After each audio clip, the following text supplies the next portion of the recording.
জামালপুরের United public school and college এবারও SSC পরীক্ষায় অভাবনীয় সাফল্য অর্জন করেছে। ফলাফল বিশ্লেষণে জেলা শ্রেষ্ঠত্ব অর্জন করেছে এই স্কুল।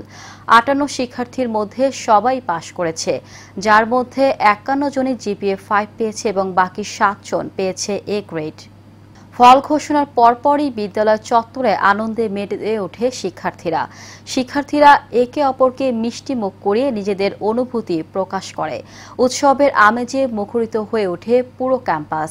বাঁধভাঙা আনন্দে এক পর্যায়ে উল্লেসিত শিক্ষার্থীরা ক্যাম্পাসে আনন্দ র্যালি বের করে।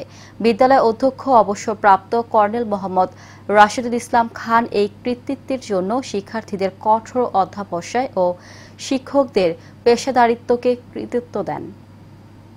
জিপিএ 5 পেয়ে অনেক উচ্ছ্বাসিত। ক্লাস 9 এবং 10 অক্লান্ত পরিশ্রম করার ফলে আজকে আমি এই রেজাল্ট পেয়েছি, এজন্য আমি অনেক খুশি। প্রথমে আমি মহান আল্লাহ তাআলার প্রতি অনেক শুকরিয়া আদায় করতে চাই। আমি আমার শিক্ষক, আমার বাবা মার প্রতি কৃতজ্ঞ। আর এসএসসি পরীক্ষা যে কোনো শিক্ষার্থীর জন্য একটা স্বপ্নের জায়গা। সৃষ্টিকর্তার কাছে তো কৃতজ্ঞ আমি অবশ্যই, পাশাপাশি বাবা মার মুখ যে উজ্জ্বল করতে পেরেছি সেটা সত্যি একটা সন্তানের পক্ষে সত্যি অনেক একটা ভাগ্যের ব্যাপার। আমাদের টোটাল পরীক্ষার্থীর সংখ্যা ছিল ৫৮ জন, এর মধ্যে ৫১ জন শিক্ষার্থী A+ পেয়েছে আর ৭ জন শিক্ষার্থী A পেয়েছে, এবং যারা পেয়েছে তাদেরও সর্বনিম্ন জিপিটা হলো 4.63, মানে আরেকটু চেষ্টা করলে হয়তো এরাও A+ পেয়ে যেত।